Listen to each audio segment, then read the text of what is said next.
are you doing the podcast to reach people out there, or are you doing the podcast for an excuse to hang out with people? You know, so for me, the whole reason for doing Team Human, I mean, the real reason was, I guess, to platform. I felt like my career has reached its peak or is ending as I get old, and I want to use my momentum to platform other people. So there's that. But personally, the reason I do it is to sit in a room with people I love and then model conversation, model human contact, and to be modeling it over Riversiders, Zencasters, like, I'm just modeling Zuckerberg at this point. What is modeling human contact? Well, we model for each other. So a mother, when they have a baby, a mother models behavior for the baby copies, like, oh, this is surprise, or oh, this is empathy, or an example. So like if something frustrating happens while your child is watching, you want to show them, oh, this is the way I metabolize frustration. If every time something bad happens, you bang your head against the wall, then your child's going to imitate that. And that would be considered modeling a negative behavior, right? So if I'm concerned that people in the world are desocialized or have lost the ability to make eye contact or really listen to each other, then I could do a podcast where I have conversations where I try to show other people, I try to demonstrate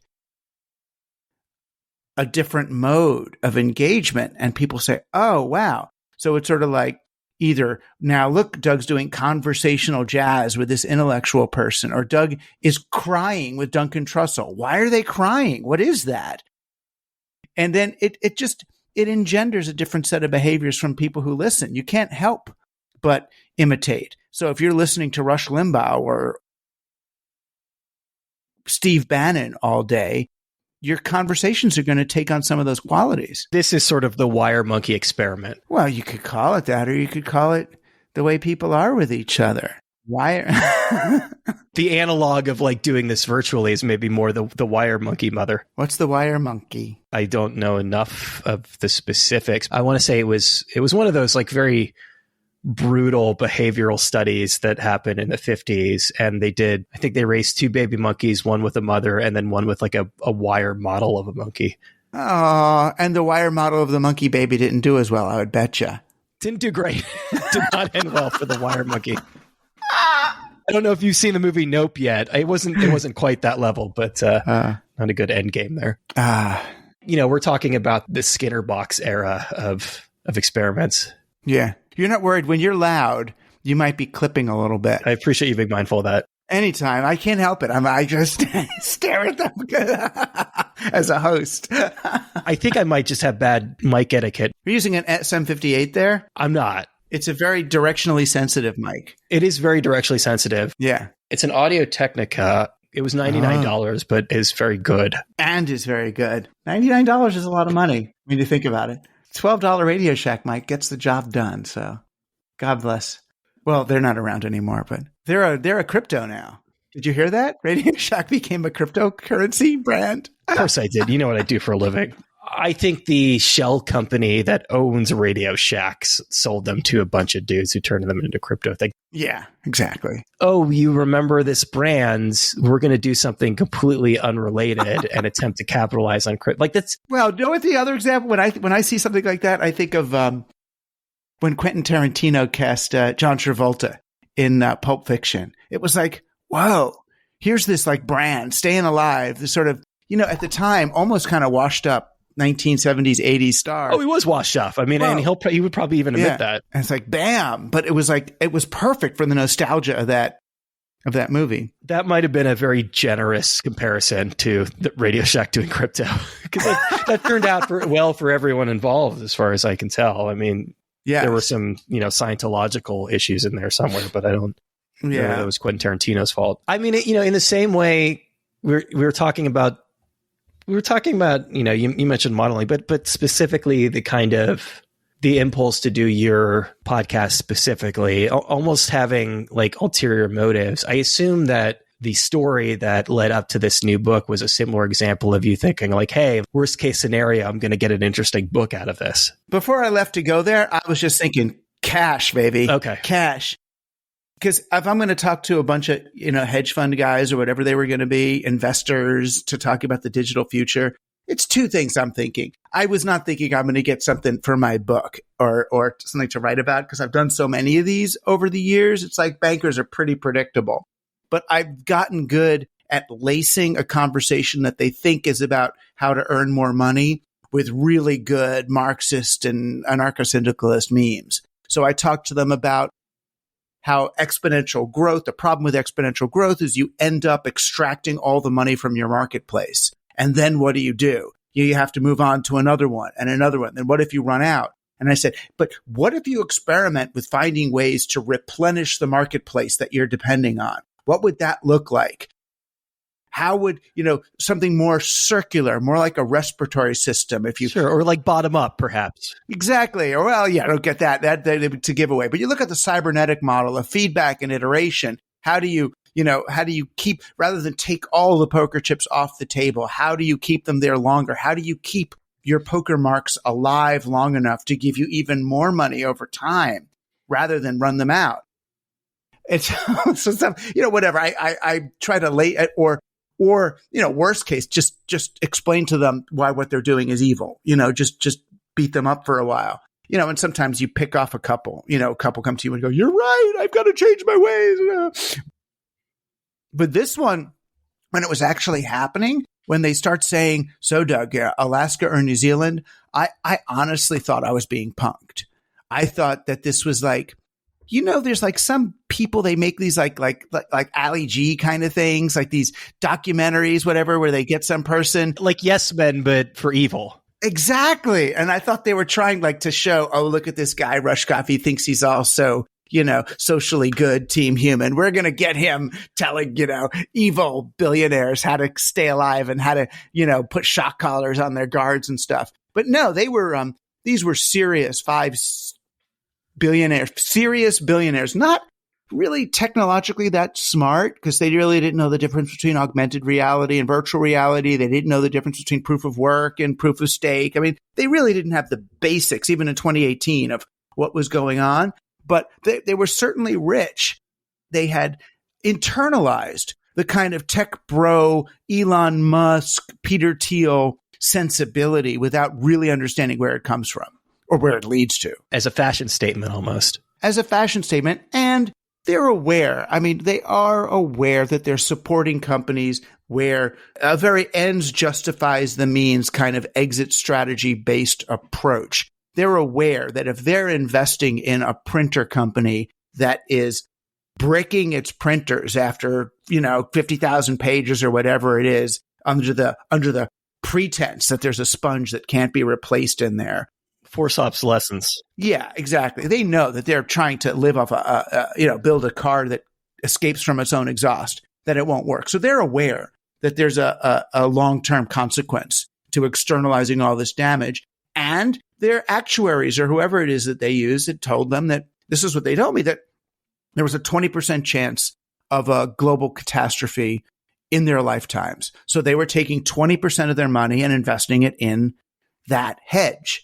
Everything for them is risk management. So that's one existential risk, and they're paying the money. What do we do? How do we, vertical farming, Navy SEALs? What do you do? How do you work one of these? How do you work out one of these places? I wonder if this is something that you have kind of grappled with in your own life too, that at a certain point, when you're thinking about things expressly in terms of, I don't know, like game theory or some kind of some hypothetical, does it become really easy to lose the thread and to kind of sacrifice your humanity in service of these theories? For me or for them? Well, mostly for them, but also for you, because obviously, you've studied a lot of things, and at a certain point, and we've probably all been guilty of this, that you read a lot of books and then you kind of lose track of what's important. Well, if you read a lot of books really out of context, that's, to be fair, is like exactly what they're doing. It sounds like. Yeah. I mean, it's like, I don't mean to be elitist, but there really is something to be said for a good university education.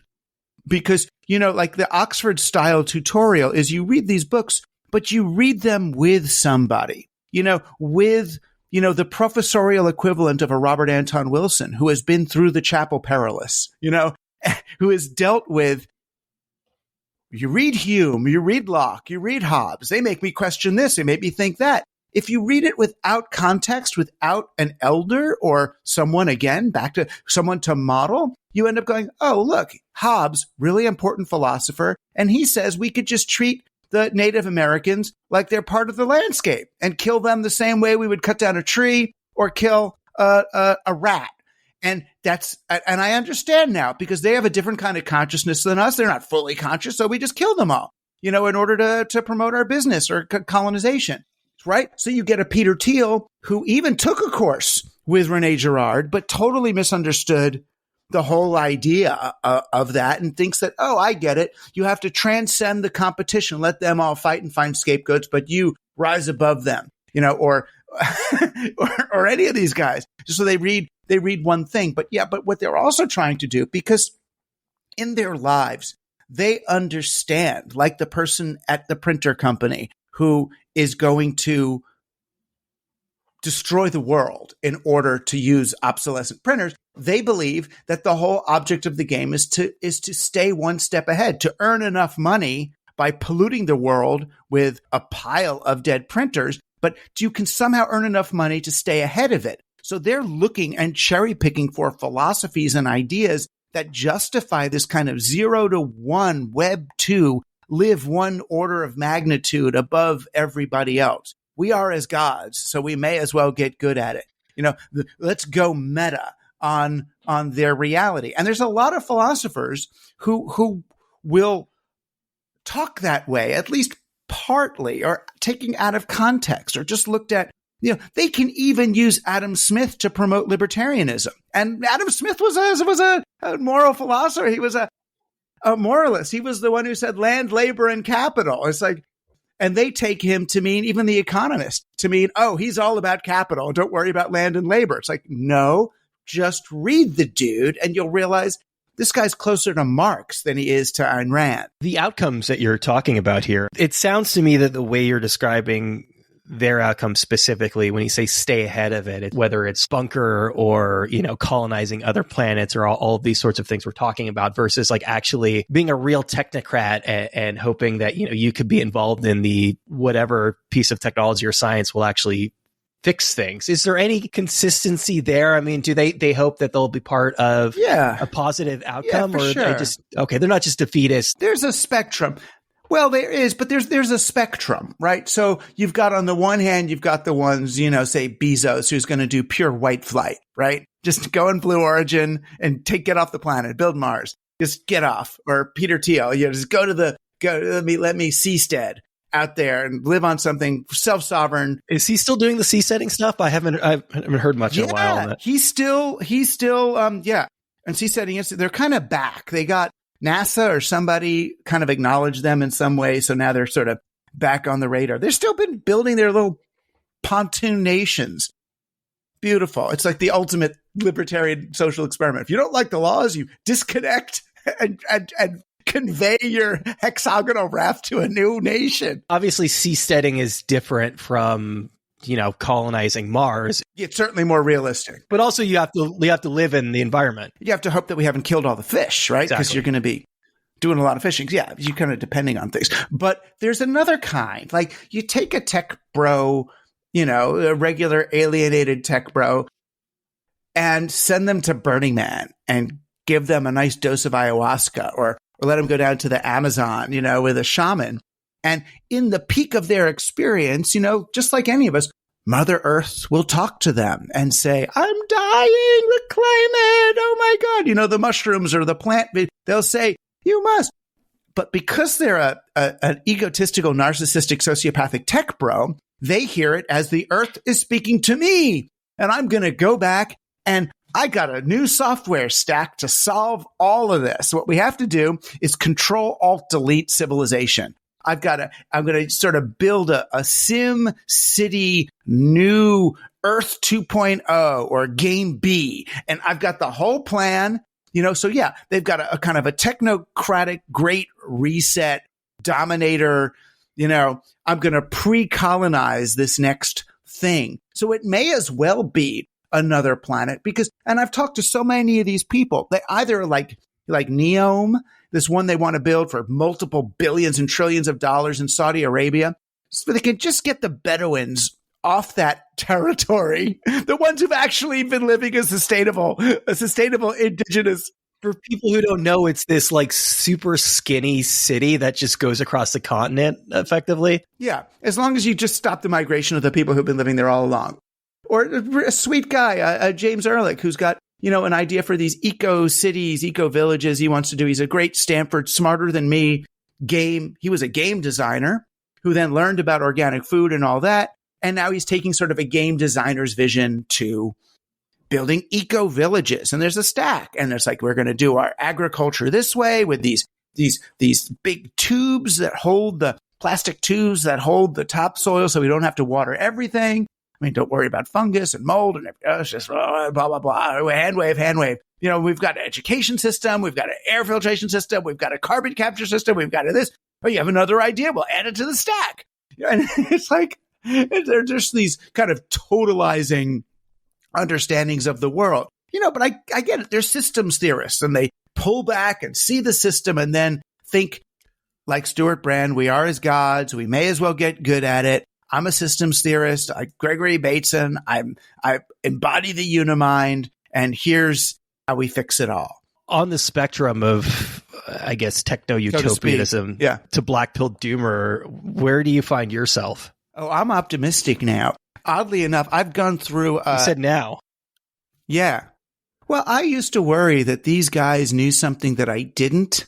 If the wealthiest and most powerful people are preparing for the end, then we must really be in trouble. But given how inane and ridiculous their plans for the end are, given that this guy shows me the plans for his underground bunkers with a fake natural light indoor heated swimming pool, and I tell him, I got a neighbor with a big house and an indoor heated swimming pool, and I see these trucks in front of the house all the time. He's always replacing his filter and his heater and his this. What are you going to do about the spare parts for that heated pool? He goes, huh. And he opens this little pad and makes a note. Spare parts for heated swimming pool. And it's like, if he hasn't even thought of that, they're just nuts. If they hadn't thought about the question I raised for them, which is, I get it. You've got 20 Navy SEALs coming that you've hired to protect you in your bunker. How are you going to keep them loyal after your money is worthless? And they're like, well, then they say, well, don't they want to live in there? Don't they want to have all the benefits of being in there? So, yeah, but if they're the ones with the guns, why do they want you in there? And it's like, they hadn't thought of these things. It's like, read Machiavelli even. Read art. These guys that claim they've read Sun Tzu, they don't know the very basics of how this all works. You would think that would be the one thing they've read is The Art of War. All those guys. They probably flipped through it the same way they would flip through one of my books or yours. You know what I mean? They flip through these things, but they don't, they can't apply them. That's why they never want my books. They don't ever want to read the book and actually internalize it. They want me to they'll pay me, 1,000 times more than the cost of a book to talk to them for 45 minutes rather than $20 for 6-8 hours of the actual knowledge that they need. But if they read your book, would they be inviting you to speak? If they actually knew the things you were talking about and what you thought and what you thought about them, do you think they would still invite you to speak? Depends which. A guy like Peter Thiel totally would. Right. Peter Thiel, he wants me to come. I want to go to this thing they do. It's called Hereticon. Have you heard of this? It's like Bohemian Grove for Silicon Valley billionaires. Well, not really. It's slightly alt-right, I think. But it's like they said it's like an intellectual fight club they do in a hotel in Las Vegas or New Orleans, and 100 people go. And it's like, I would have, if COVID hadn't been so bad and these people were probably, I would guess, or the least COVID safe group of people you could imagine. If you're constantly upping your supply of young blood, then you probably don't have to worry about COVID. Well, I guess. Yeah, but they're also more daring. They're more COVID daring than me. I'm a little soft little intellectual Jewish New Yorker who's afraid of things, certain things. I mean, but I love that he's willing to engage, or that a Musk or any of the ones who are really they're not afraid to engage. It's only the kind of the hedge fund second level folks who are afraid to. And I will admit, after this book came out, 2 talks I had scheduled canceled. But whatever, easy come, easy go. I don't know how much, if at all, you've interacted with Musk on a personal level, but you would include him in that list of people who are willing to, at very least, kind of engage in these discussions? He is not totally. They're not afraid. He's not afraid. He might not do it in public, but he wouldn't. Yeah, sure. I mean, and that on a certain level, I like that. I don't like where he's gone though. I feel like he was 2 or 3 years ago. I felt like he was so much smarter. His sentences were different. Something's happened to him. I'm not sure what. It could be the internet. That when Trump left the internet, he jumped into that standing wave that Trump was in, that sort of troll in chief role. It could be that's damaged him, or he could just be taking like too many psychedelics or something. But he's not making the same kind of strange sense. He was kind of perfect before at saying what he was saying, and now he can't even make his own argument. So I'm concerned about that. You're touching on something interesting here too that I have, probably you have, I think a lot of people have been thinking about, is this sort of the almost porous nature of the alt-right, or at least like kind of a MAGA culture, how that overlaps with the strain of libertarianism that Thiel practices. And I know that, I know you've been on Rogan's show, and I know that you've talked to him. And I can't get back on there. Where does he fall in all of that? I was on there in 2013. What role does he play in all this? I mean, Rogan is he's a dangerous innocent. I think he's bringing what I would call the Art Bell sensibility to the modern questions. But the Art Bell sensibility was way more appropriate when engaging with people who had been abducted by UFOs or witnessed crop circles or, had made love with Sasquatch or something. That is the thing that got me hooked on that show. I used to do radio, and I was a station manager, and I would often drive up to the radio station and do these 3 a.m. slots for fun.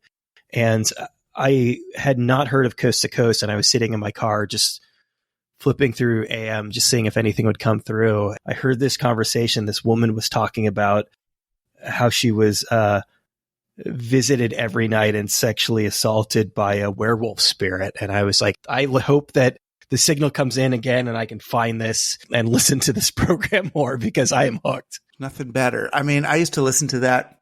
I was pretty young even. And, the AM radio dial. I mean, for people who don't know, it was such a weird, special thing, because at night you get stations that you can't get during the day for some ionosphere reason. I don't know if it's still true with pollution. Probably is. Some night thing happens, and you tune it with a dial. It's not with not with buttons. There was a dial. So you would slowly reach a station and you'd find its bandwidth. And it could be friggin' far away. I'm in New York, and it's this is KA blah, blah, blah in Iowa City, Iowa. And you'd tune it in and you'd listen to, so you'd be, at night holding an AM radio, listening to someone tell the story of their abduction, and there was nothing better. But to apply that same kind of both conspiracy theory and openness to information that may be disinformation, that may be filled with real anger and rage and largely held beliefs about, basements filled with children being, sucked open by, Jews and globalists. And it's sort of like the beautiful, innocent fun, wondering in that X-Files way about what's going on, has dovetailed with a very intentionally propagated set of conspiracy theories that are kind of destabilizing to our very civic fabric. So I don't think it's not as entertaining. It's not as playful as it was before. But these are also much more brittle times. You can't have a lighthearted, wonderful discussion about gender and identity and race and all those things today. It's too hard. A lot of that is a product of who you choose to bring on the show. As you said, you're not going on anymore. Right. Anybody kind of left of center at this point, it's like, I mean, you mentioned Duncan Trussell. He probably lines up politically more closely with you. But beyond, a few of his like Austin friends, the counterpoint just isn't getting through anymore. Right. Right. And it's hard. It's hard for that because the counterpoint is asking that we preserve and extend this civilization where the tech bros I'm talking about, the billionaires I'm talking about, they're accelerationists. And that, comes out of a sci-fi novel, but accelerationism is the idea that we have to burn this one down and start again. It's what Bannon is asking. So Bannon will enlist Gamergate and QAnon, whether he's going to tell them the truth or not, or tell them stuff he believes or not. He'll tell them anything because the ends justifies the means. If I can say something to these millions of kids that gets them to tear down the system, it's worth it. And it's right because this system is corrupt and it doesn't matter. I know the truth. They're bad. If I've got to tell them that they're pederasts, if I got to tell them that they're sucking adrenochrome, if I got to tell them this or that, whatever it is, that the Great Reset is meant to do this, whatever does it. And that's kind of a shame.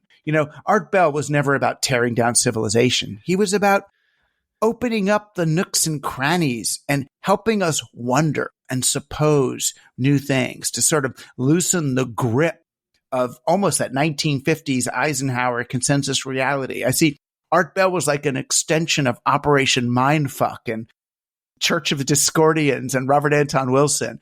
It was a different kind of delightful play. And these folks are not playing. This is not a joyous experiment. We should caveat this by saying that, to the best of my knowledge, Art Bell had very bad politics. Oh, did he? I didn't know his politics. He didn't talk about them much. But also, he was very good at humoring people.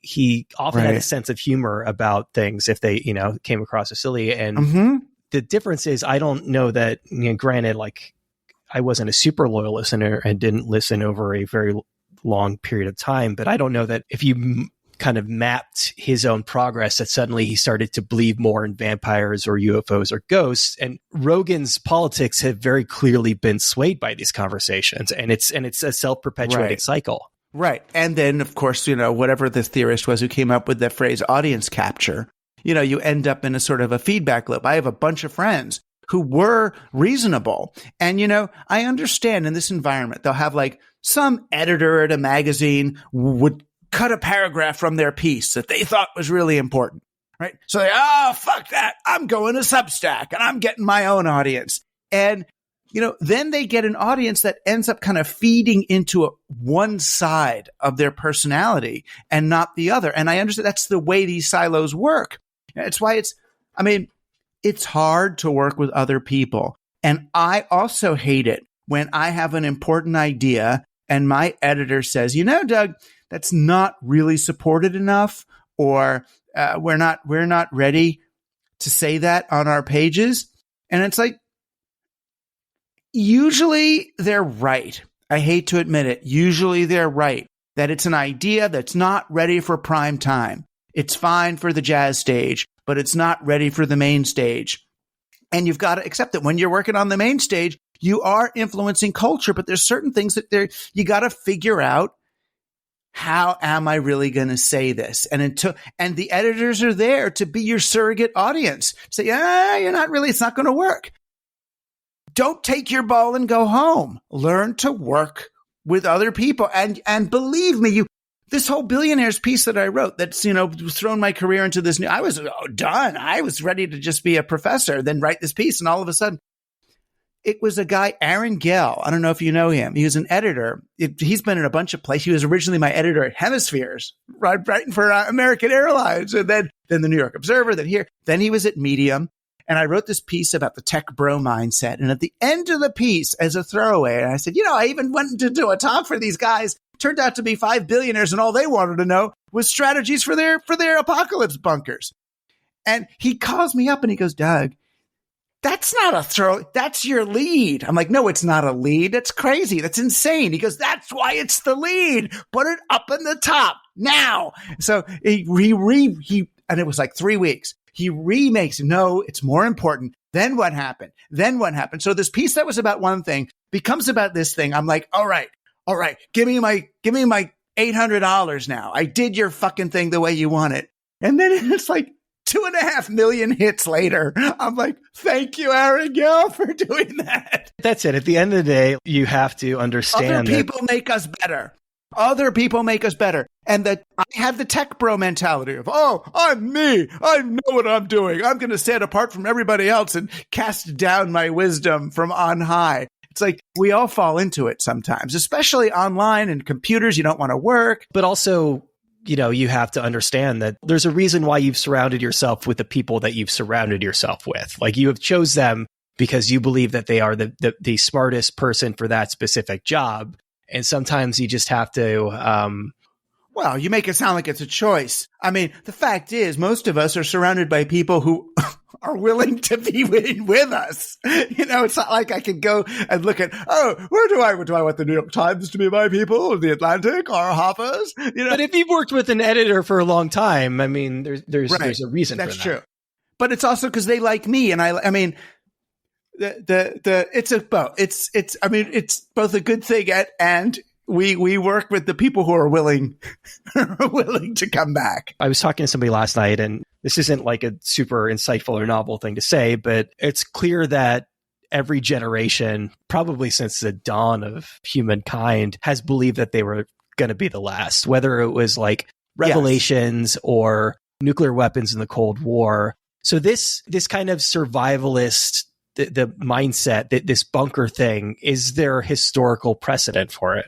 Yeah, and the millenarians, and there's always been sort of apocalypse bunker movements. But I mean, never before, I guess two things. Never before have people believed they were going to survive it without like Christ or a chariot coming down to carry them home.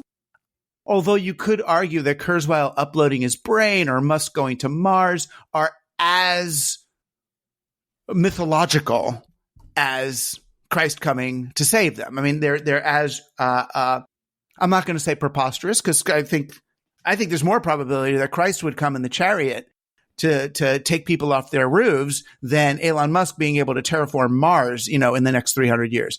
And you're Jewish, so that puts a wrench in the Jewish, thing. Yeah. So exactly. But so was Jesus. So I'd welcome him. I'd be fine with that. I've got no problem with them being right and us getting. But I don't know if I get to go there. I don't have the ticket. But the difference is that never before, I don't think, have the people who think they're going to get saved also been the ones who are making the very catastrophe that they're escaping from. That this is the externalized damage of the very things they are doing. That's why I keep saying it's like they want to build a car that drives fast enough to escape from its own exhaust. It's that this is end stage colonial capitalism, and that it's still not a done deal, that there's still such a big choice in the matter. It's like, okay, we can pedal to the metal, destroy this place in order to get to or have to escape, or we can make this world a place that we don't have to escape. And I keep thinking, and I understand this even from my own experience. My dad, my dad's family escaped the pogroms in Kishinev, right? They had a run, and I get that. Then they lived in the tenements in the Lower East Side. And my dad used to talk about how, they all bathed in one like big tub bucket in the kitchen, and they slept 6 to a bed, and they were so poor and they were cold. And he went to school and worked hard and earned money so he could get out of that bad neighborhood and raise his kids somewhere better. And that's internalized. I get that. So you live in a bad neighborhood, you make money and get out of it. But what if the world is the bad neighborhood? Where do you go? And what if the neighborhood is only bad because of the really shitty business practices that you're engaged in? Because every business that you're a part of, every technology that you're running has an exit strategy, right? They're built with the presumption of exit. And that's why I go talk to billionaires. That's what I'm trying to explain to them, that this whole hockey stick exponential growth thing doesn't work. The only thing in nature that grows exponentially is cancer.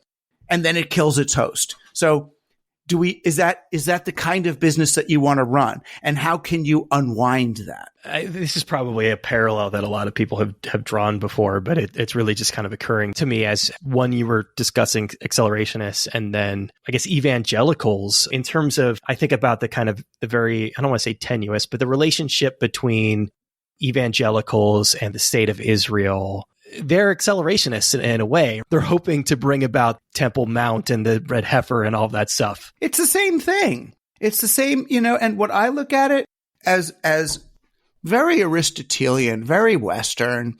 It's the, crisis, climax, sleep, male orgasm curve of narrative, dramatic fiction, and I get it. Everyone's aching for the finish, for the thing. It's all the tech bros watch Marvel movies and they all want the end game, it's like, but, read James Carse, brilliant, recently passed religion professor from NYU, wrote a book called Finite and Infinite Games. And the whole point is that, most of us play finite games that you play in order to win, and then the game is over. Infinite games are games that you play in order to keep the game going. Like fantasy role-playing games, the success of an FRP is how long? Oh, we played that one for 6 years. That means it was a successful game. And I think we're at a stage of humanity where the idea is not to get to the end. It's not to break on through to the other side or find a new continent or get to the new world, because this is pretty much it. But rather, how do we now sustain this now that we're here? And that means taking a very different approach to business, to technology, to society, to one another. But it's hard because we ache for conclusion. We are made anxious by the idea of things just going on somehow. But that's why you got to practice something like Tantra. It's like Tantra. It's a different kind of sex for people who don't know, where the object is to be in this state with the person or with yourself rather than climax, rather than don't get to that. You stay in this thing. And even if you just are even as bad at it as I am, you go oh, now I'm in a different place. Ooh, now I'm in another different place. And it's like the object of the game is to be in that place with this person. It's like, ooh, this is great. And yes, it ends up more like a David Lynch movie than a Marvel movie. What just happened? I don't really know, but it was really weird, wasn't it? And that's the delight of being human. I'm not selling books here. I should be selling books. Oh no, I'm not selling books. We're just talking here weird. Buy my book, please. Buy my book. Survival of the Richest, Escape Fantasies of the Tech Billionaires. It will make you laugh and sing and cry and dance. Okay, back to conversation now. In believing that you're the last generation, in that intrinsic in that hubris. Belief is, well, yeah, no, it's exactly. Hubris. It's not optimism. It's hubris. Yeah. It's hubris from the standpoint that if you are in fact the last generation, isn't there a sense in which you are sort of at the height or the peak or the apex of human evolution? Yeah, except, it's not really like that. It's like, so what was the last people in Rome? When, like us, they realized that they were poisoning themselves with lead. And Caligula was just going on, whatever you want to call it, rampages. And that was not a time to envy, right? That was bad. And no, we're not, however cool we think we are, we're not going to end the whole thing. It's the climate catastrophe is happening now. The cascading things are happening now, and you see the way they're going to go. It's way more like Rachel Carson, Silent Spring. There's diseases and autoimmune stuff and forest. It's not that hard for nature to wipe out 2/3 or 3/4 or whatever it is of humanity in order to kind of shake us off and restore a new climate equilibrium. There'll be all sorts of other issues to deal with, but it's not going to be the end of everything. Not for a long time anyway, but it is going to be if we don't. It's going to be, unnecessarily painful, unnecessarily violent. Right now, don't go, but I was going to say go to Pakistan. Consider Pakistan and how many people are up to their waists in water right now. It's happening. We're soaking in it. Yeah, or Kentucky not too long ago. Right. Poor dear Trent. But they're still voting. They're still voting for Trent. So, or whatever. Lott, not Trent Lott. What's his name now in Kentucky? Who's that guy? Mitch and Rand are the two. Yeah. Yeah. It's so bizarre. And then you talk to the tech bros who think that they're running civilization. I talked to Peter Thiel. I mean, I have friends that do dinners with him and stuff up in his Montana place, along with Tucker Carlson and all the evil people. And Peter Thiel, his thing is he's concerned that the U.S. government and the neoliberal left is kind of selling out our data to China, who are going to be bad to us rather than siding with, Russia and other Christian nations, to bring them. It's like, you think that's what's going on. And that's, oh my gosh. All right. Good luck with this. Let's talk about some lessons learned from the pandemic. I mean, the first one that I think relates to this in a really profound way is this realization that a lot of people had when most of us were holed in to our homes for a year and a half, 2 years, that nature started being okay again. And it was like, it brought into sharp relief, how well the rest of the world will do if we wipe ourselves out. Well, nature is very resilient. It is.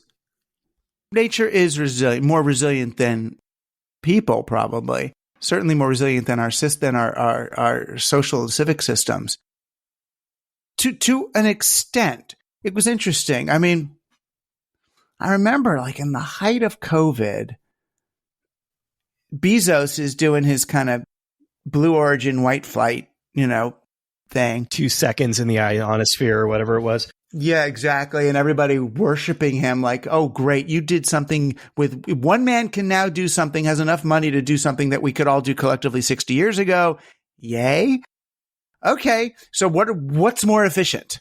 I don't know. But while he's up there, it's like Germany was getting flooded by like 100,000 year unprecedented floods. California was on fire. The fish are still irradiated from Fukushima.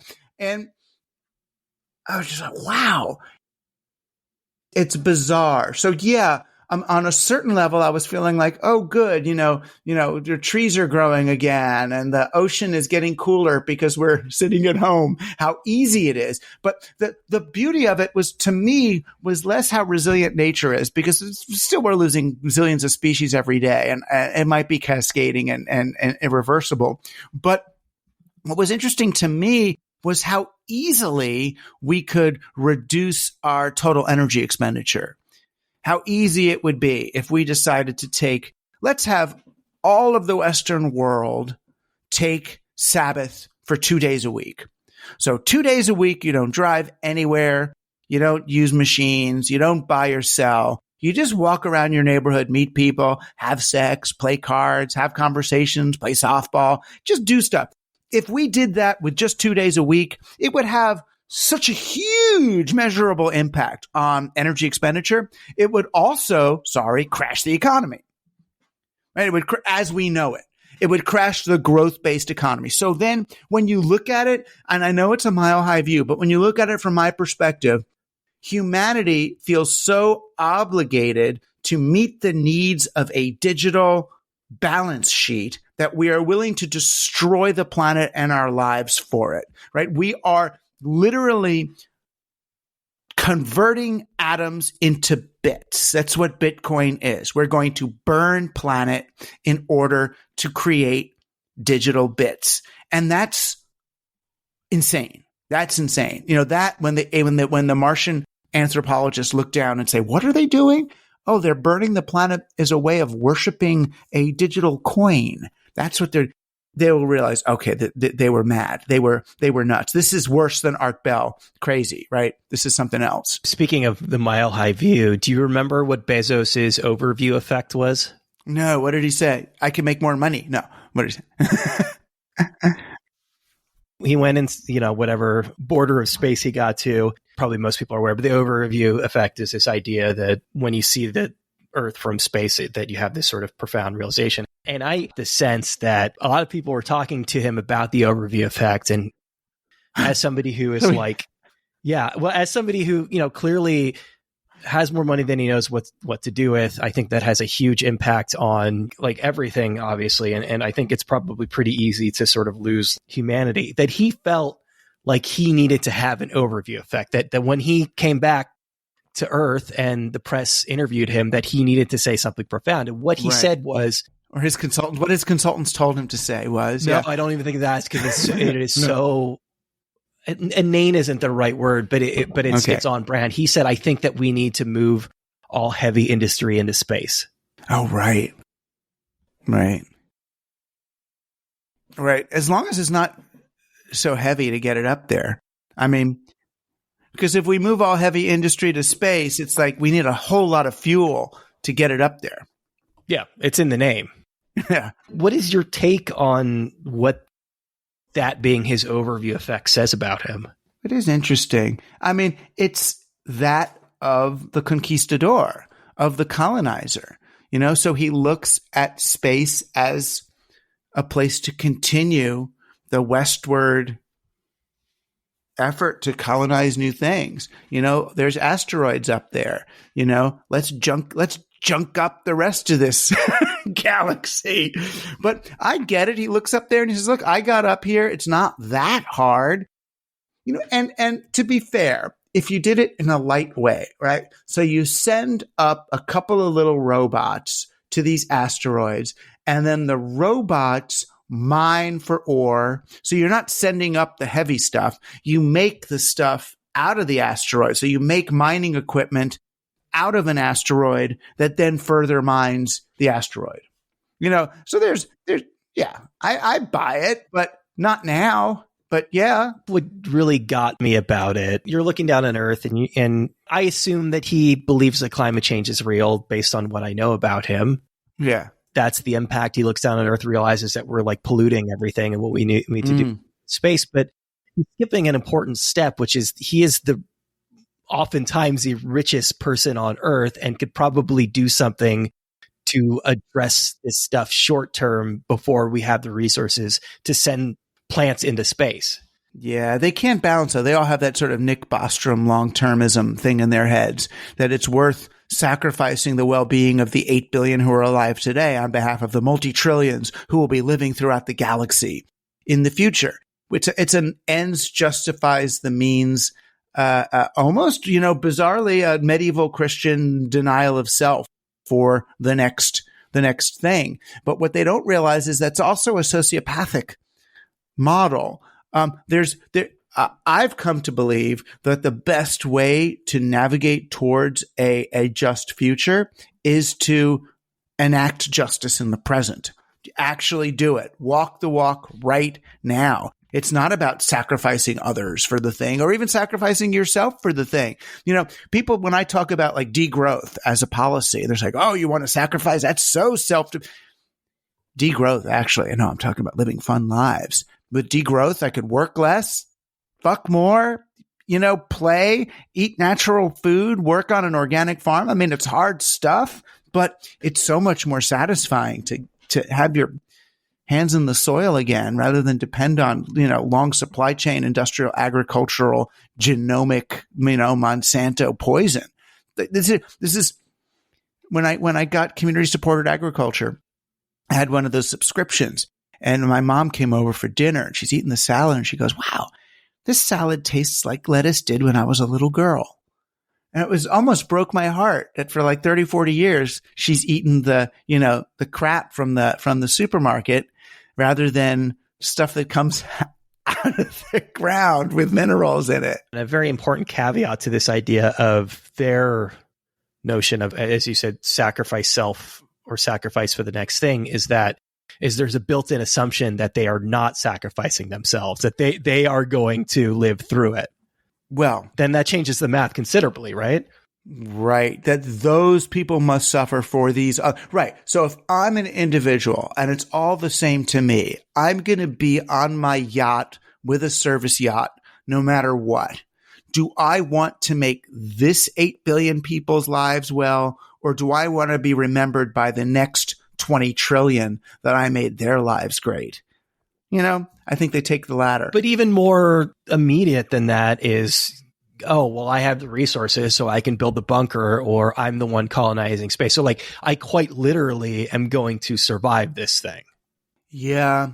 Your notion of sacrifice is really different if you are not sacrificing yourself, or you don't believe that you are. Right. That's true. I see what you mean. That they got no skin in this game, right? Because they're going to be fine anyway. They're going to be insulated, or they're going to believe they've uploaded their consciousness to this next place and they'll watch from up there.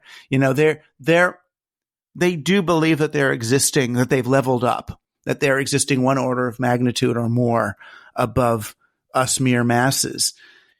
And they look at us, if anything, they look at us the same way that Bannon looks at all the QAnon kids. We are just iron filings moving between their magnets, and we are fodder. It was Hobbes who looked at the Native Americans and said they're no different from trees or deer or rocks. You can kill them or enslave them. It's what it is. They're part of nature.